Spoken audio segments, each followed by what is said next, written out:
Hi, everyone. Thank you so much for the intro, Amanda.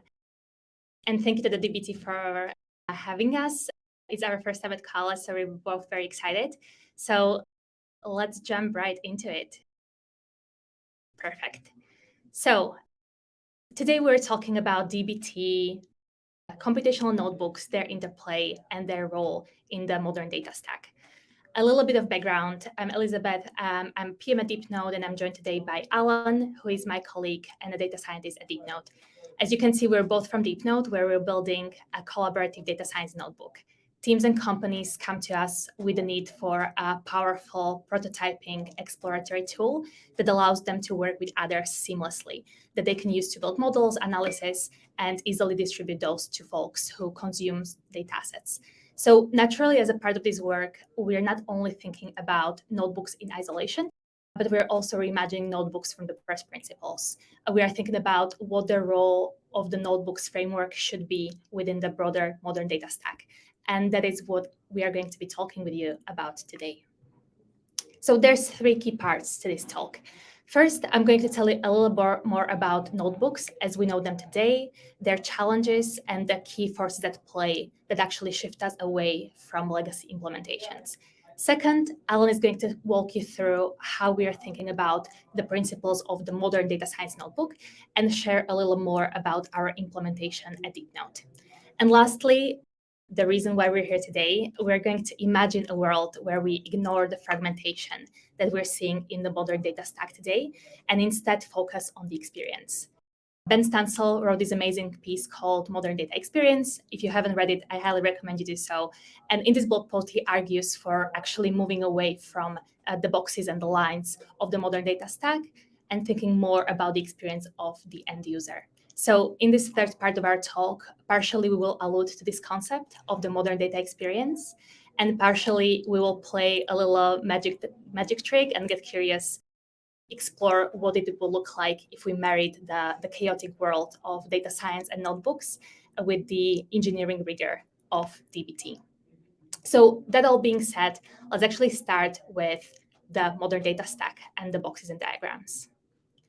So we all know this image in some shape or form. This is a representation of the modern data stack. From the left-hand side, we have the data sources that are going through the ingestion layer into the data storage layer, where the data transformation and modeling happens, all the way into the output tools on the very right. So traditionally, data science notebooks sit on the right next to BI and other analytics tools. A bit of history for why notebooks are actually important. The first notebooks type interface dates back to 80s with the release of Mathematica by Wolfram. Before Mathematica, technical computing was actually really not very accessible to many. Suddenly, a scientist or a mathematician could run computations themselves. They could save and publish them in the notebooks format. And this really opened up floodgates to immediate computation and allowed us to translate high-level thinking into actual computation. We can now readily read and compute used to represent and understand computational ideas. So to summarize, Mathematica really acted as this enabler for research, education, for fields like quantitative finance, and ultimately for data science. This opened the doors to the innovation of implementations that we know today, like Jupyter Notebooks. So we know that notebooks are powerful, and they solve an incredibly important problem historically. This is a snapshot of the Mathematica platform. The paradigm really combines inputs and outputs. It gives context to your analysis, to your code, and it enables you to execute and iterate rapidly. So it's great for rapid data exploration, it's great for visualization, for literate style programming, and for reporting. And if you're here today, chances are that you or someone on your team actually use notebooks as a landing zone for a lot of your exploratory work. This is also reflected in this graph that I'm going to share with you now. Notebooks are increasingly popular among data scientists and analysts. The growing data maturity of companies reflects in a broadening user base. So this graph shows us a 100-fold increase in the number of Jupyter notebooks on the GitHub platform over the past 7 years.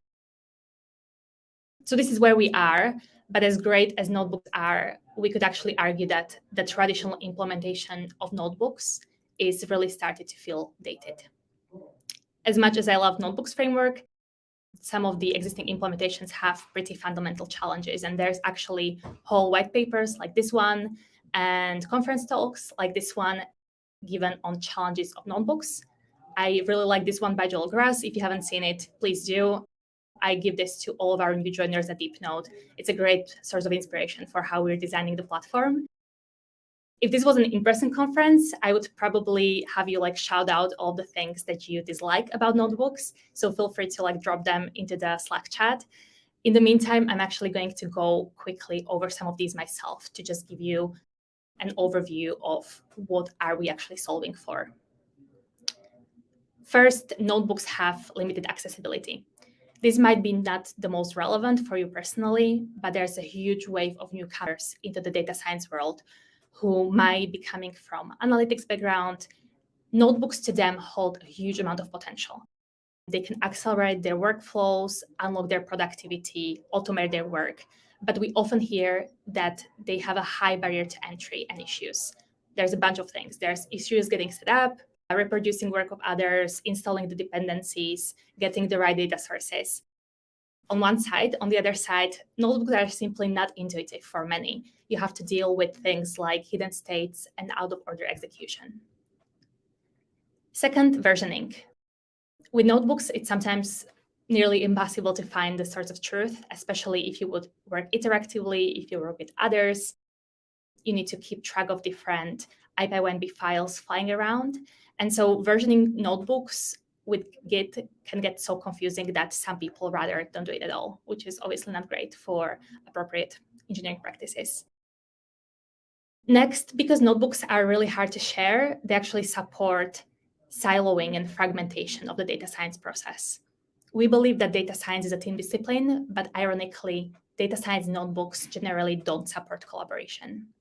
Exploration and prototyping is something that is really limited to the data scientist and the interface they're using, which then results in end users of the data assets only coming in at the end of the process, resulting in delivery risks, timeline slips, cost implications. Next, leaking data and security concerns. This is probably an obvious one. If you want to run a notebook that you have locally, someone else sends it to you, you have to download a massive CSV file with sensitive data to your local device and really increase the attack surface for a potential data leak. And lastly, this is one of the most common criticisms. Notebooks are often seen as a playground, but not as a great tool to write clean, production-ready code. So all familiar with, but in addition to that, these issues that we know from the legacy of the notebooks interface, they are further amplified by larger things that are going on around us. And I would like to highlight just 3 forces, which in my perspective, change how notebooks can be implemented and used in organizations today. The first is the focus on data productization. The role of data scientists and data teams is really changing, and it's not simply to derive insights anymore. It's rather to build lasting data products that end users can interact with. Second, the citizen data scientist is on the rise. There is an increased curiosity from non-data scientists in organizations who want to be able to self-serve analytics. They want to search for insights and use them in their work without hand-holding. And lastly, our data science tools need better collaborative interfaces. This is in part caused by this need for democratization, access to data and insights, but also COVID has changed much of our work into a remote or hybrid setup. That means that we need tools that truly foster collaboration in between both data teams, but also cross-functionally. So to summarize, both the legacy challenges of the notebook and some of these global forces that I just described that we're seeing in the market today make us think hard about the notebooks paradigm. And in the spirit of optimizing for the experience, we would love to share with you how we're thinking about addressing these challenges, how we're thinking about the notebooks of tomorrow, and so that we honor the notebook, but also reimagine it into a tool that can foster better collaboration, better accessibility. So now I will hand over to Al, who will tell you a bit more about what that looks like in practice. All right, great. Thank you so much, Liz. Yeah, so let's talk about now the notebooks of tomorrow. So Liz mentioned many forces that have had an effect on data science notebooks. In my previous role as a research analyst at a school board, I worked on a very small data team, and I have personally felt the pain of traditional notebooks. So let me spend the next few minutes describing my own experience and the potential of the modern data science notebook. So initially, when I began using notebooks for research and data science projects, automation, reporting, things like that, I was very much experiencing the pain depicted on the left-hand side here. That is, it was very difficult to share and collaborate effectively with notebooks across the team. They siloed us. I remember one project in particular, I used Google Colab, and we experienced all kinds of problems with sharing data, mounting drives. It was just not a collaborative interface. So every time someone wanted to make a change, we'd have to refresh the notebooks. And so we do like using notebooks, and there's a reason why we were using them, but this experience was quite challenging, and the project just took a lot longer than it should have. So our team has really thought about these issues, and we've made great progress towards the outcome depicted on the right here. That is, notebooks should not just be for data scientists, but they should be for the whole data team. And in that world, data teams are less siloed, and data projects from end to end are completed with much less friction in terms of the pain points that were just discussed. So let me show you some of the improvements we've made to the notebook as we follow our vision of what the modern notebook should be. And what I would like you to think about is where you think notebooks could be in the future, perhaps as they relate to analytics engineering.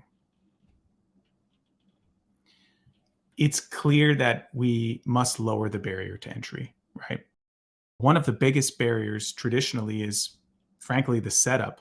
Newcomers to notebooks should not have to deal with terminals, installing Jupyter and its dependencies, and setting up virtual environments and so on. So our notebooks run in the cloud. They come with pre-installed libraries. They build their own requirements.txt files, and assets of any kind are shared with your team. So for example, here's a project that was shared with me. You can see that pandas is pre-installed. And when I pip install Great Expectations, Deepnote offers to delete that cell and move the details to a requirements.txt file. Of course, there's a file system, and our notebooks are in the usual .ipynb format as well. Oh, and look, my teammate connected our Snowflake warehouse too. And so I can immediately start querying against that as well. Perfect. So instant setup. Another step towards lowering the barrier to entry is no-code charts. Consider a non-technical manager rather, who has valuable domain knowledge. They're not familiar with Python or the Python visualization ecosystem. No problem. In Deepnote, any data frame can be visualized with just point and click. And this is great. So now that non-technical manager can leverage their domain knowledge without being blocked by not knowing the code. Let's also break down the Python barrier while we're at it. Let's face it, more people know SQL than Python, a lot more. So SQL is a first-class citizen in our notebooks. Query with SQL, return a pandas data frame, and even pass Python variables to your SQL queries. So for the SQL first analysts out there, perhaps consider the notebook as your new SQL editor, and let us know what you think of that idea in the chat. Notebooks can be chaotic. That's part of their charm. Of course, this comes at a cost when you realize you need to keep track of changes or revert to an earlier state. We keep track of everything for you, so you're safe in that sense. We keep detailed snapshots of your work as well as the work of your teammates, and diffs can be viewed, and you can roll back to earlier versions. Time to break down some more walls with real-time collaboration. Of course, RTC is basically table stakes now for our interfaces. I mean, look at Google Docs, for example. The modern data experience is a collaborative one, and our notebooks are no exception. Use real-time collaboration to conveniently show a learner the correct steps or complete subtasks in parallel with your team. Instant feedback and visibility come as a result. It's also quite fun and inspiring to see your teammate's cursor bobbing along as you solve problems together. It really feels like a team. And it's a similar story for comments, so enough said there. If you've used traditional notebooks, you know how difficult it is dealing with shared resources, API keys, environment variables, files, secrets, etc. Well, let's put another nail in the coffin for siloed data teams. Our notebook connects to everything and writes back to everything, and these connections are shared across the team. So connect something small like a file or something big like Snowflake, something structured like Postgres, or something unstructured like a data lake or a bucket. Our notebooks essentially function as a hub. In order to be really able to work on a team, connection details, keys, and other sensitive information, it has to be protected. And we take this very seriously, which is why our projects have flexible permission settings, allowing you to control who sees what. For example, control who can edit your warehouse connection and who cannot, or control who can execute a cell and who cannot.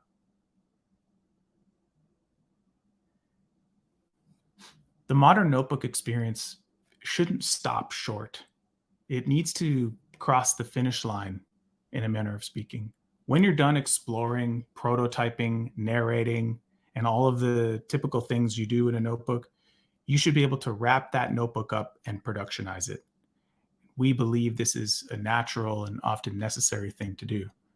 This is why this is why any notebook of ours can be turned into an app.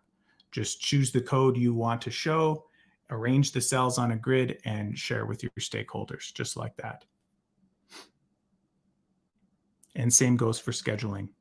You shouldn't need to know how to set up Airflow or some complex orchestrator for basic scheduling or pipelines. We can handle many powerful use cases for scheduling directly and simply in the notebook.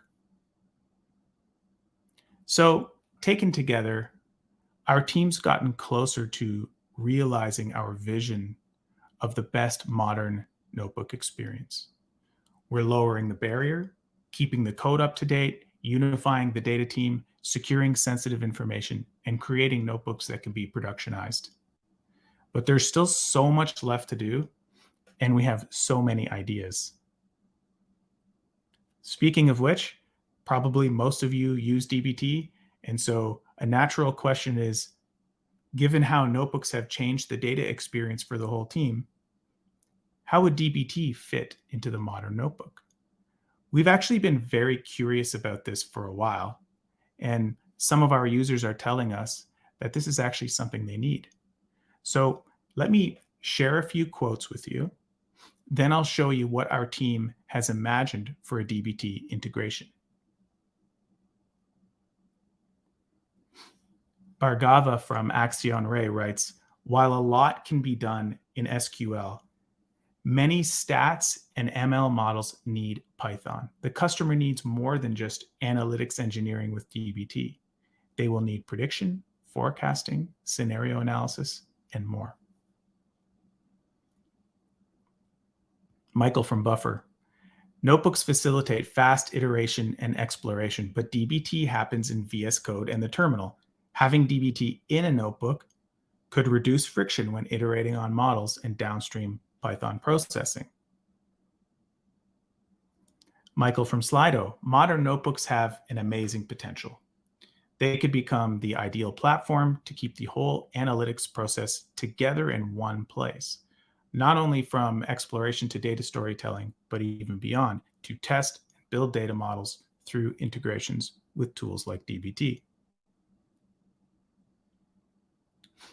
If I do some cursory topic modeling for those quotes, combined with our philosophy around the modern data experience, we can see that users want to reduce the friction between analytics engineering and analytics. So, along those lines, let me show you what we've come up with for a DBT integration. To give you an idea of how this integration works, just in general, just take a look at this schematic. So you can see here, Deepnote is connected to both a warehouse, in this case Snowflake, as well as DBT Cloud, which itself is connected to Snowflake and GitHub. Now, from within our notebook, we can pull in DBT Cloud's metadata, and this can tell us about the freshness of our tables, as well as the state of DBT's tests. As an analyst, data models undergird my analysis. So I need to have trust in those models as I develop insights into my data. And so we figure, why not surface that information where it's needed right in the notebook? Let's take a closer look at this in practice. So here's a bunch of integrations. We would choose DBT, of course. And we can simply point the integration to our DBT repo, add our DBT Cloud API token. In addition, we can even connect automatically to any existing warehouses we might have. And just like that, our data science notebook is integrated with DBT. Now, there's a lot more we can do at this step, and I will mention some of our ideas. But first, let's check out the metadata that we can see in the notebook. Okay, so here we are in a notebook. This is an SQL cell that's querying projects in our analytics database. And since we're integrated with DBT, we can see some helpful metadata at the bottom of that cell. For example, we can see that DBT ran 11 minutes ago. And this tells me that I'm querying data based on transformations that occurred fairly recently. I'm now confident, like as an analyst, I'm now confident that my analytics are based on pretty fresh data. In addition, I can see that the tests on the underlying models have passed, again, giving me visibility and confidence in the underlying data transformations since I depend on them. So no need to check with the analytics engineer. I can see things for myself right in the notebook.